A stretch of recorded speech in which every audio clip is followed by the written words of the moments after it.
If you follow the Western media, you would think that the war just began because in Putin's mind he decided it's a great day to go to war, and the evil Russians go in against the helpless, defenseless Ukrainians, and the West are presented as the white knights who come in and defend and save the Ukrainian people.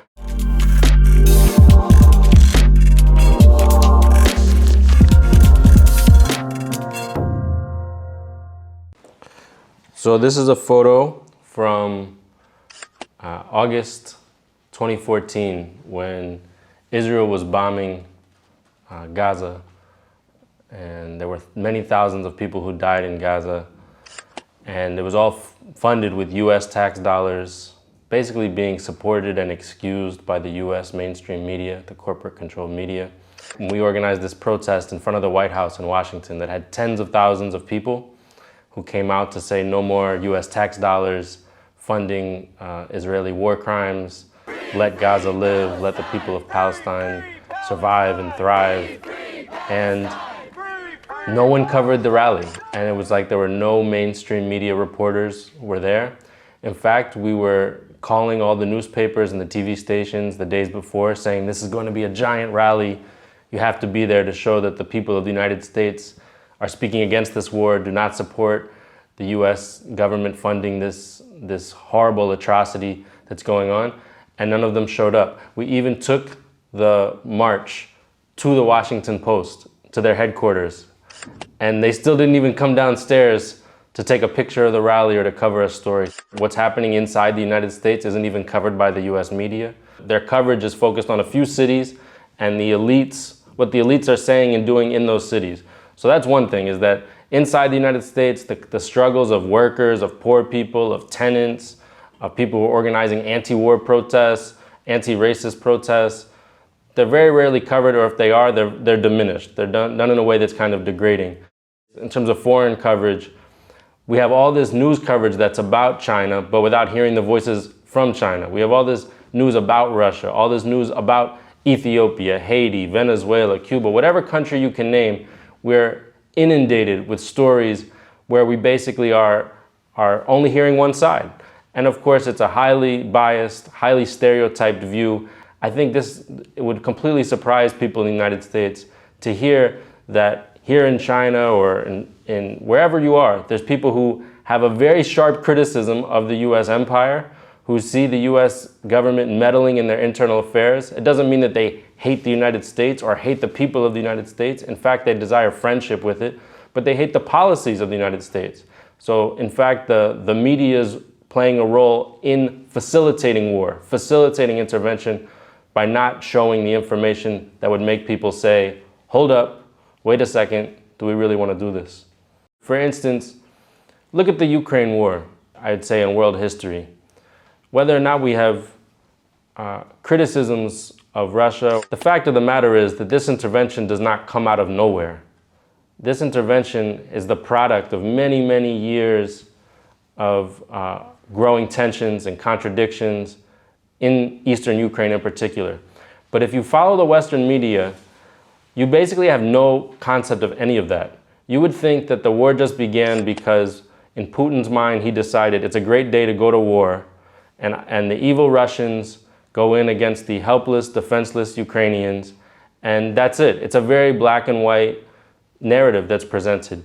And so when every media channel inside the United States basically promotes the exact same narrative, that narrative, which is the same narrative of the State Department, the Defense Department, and then the BBC does it, and the French media does it, and the German media does it, it creates this sense that there's a consensus.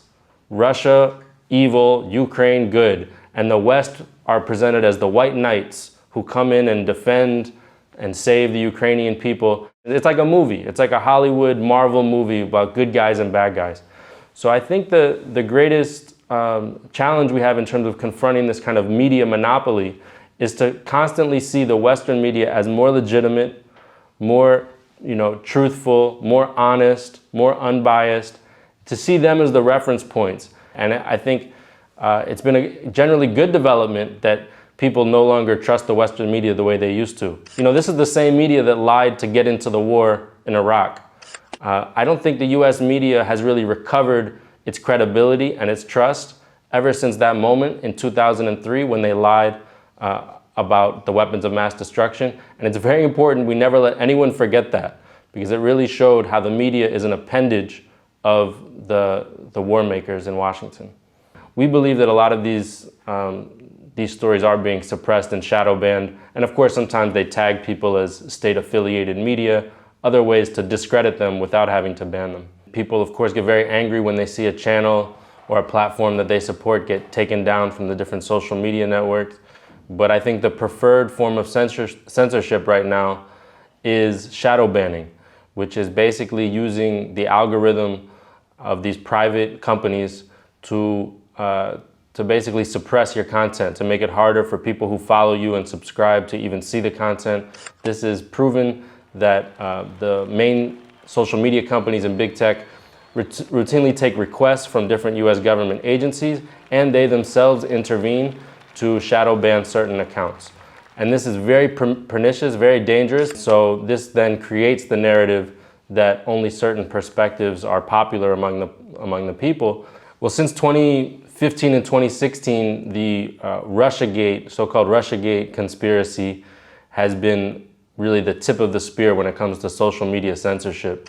And this was based on the theory that everyone now knows, the theory that Donald Trump was put into the White House by Russia somehow, and that he was colluding with Russia. Now, I'm a very fierce critic of Donald Trump, but this is basically a false theory that was used to justify an imperialist strategy to encircle Russia and to also distract people from the problems that are happening inside the United States, to say we saw this kind of narrative about Russiagate being used for lots of social media censorship and the banning of certain journalists. Since then, it's expanded to China as well. So I would say actually Russia and China are the most sensitive issues when it comes to big tech censorship, the ones you're most likely to be censored for. But interestingly, that corresponds completely with the strategy of the Department of Defense. It coincides completely with the strategy of the Pentagon, which is for major military conflict potentially in the coming period. So these issues, although you do have the quote-unquote right to speak up and counter the narratives about Russia and China, we need many, many millions of people to take part in forming the alternative media, the alternative narrative to the corporate-controlled US government narrative. I recognize that there's a battle of ideas, a battle over information that forms people's perceptions of the world. For me, it was a moment that said we have to have our own media. Well, in Breakthrough News, the core audience, I would say, is people under 35 years old in the United States, generally people who are progressive and left-leaning, millions of people who donated a few dollars to the Bernie Sanders campaign, millions of people who came into the streets to protest against the murder of George Floyd and against the epidemic of police violence, as we call it in the United States. Those are people who generally have almost no trust in the mainstream media. So those are people who are going to grow into positions of influence in society. Those are people who are already starting to shape politics and culture, pop culture inside the United States.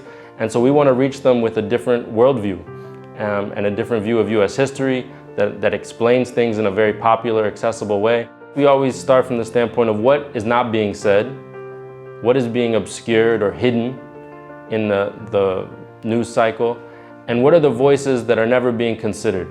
And when it comes to Ukraine, we're not just going to call the politicians and say, hey, so what do you think about Russia's intervention? We're going to call the anti-war leaders inside the United States and say, what is your view? And when it comes to foreign conflicts, when it comes to China or Russia, we want to hear directly from people in those countries too. So I think our editorial choices really derive from who's not being interviewed, who's not being considered, whose interests are being left out of the discussion, and we start there. So it's really flipping the mainstream media narrative directly on its head.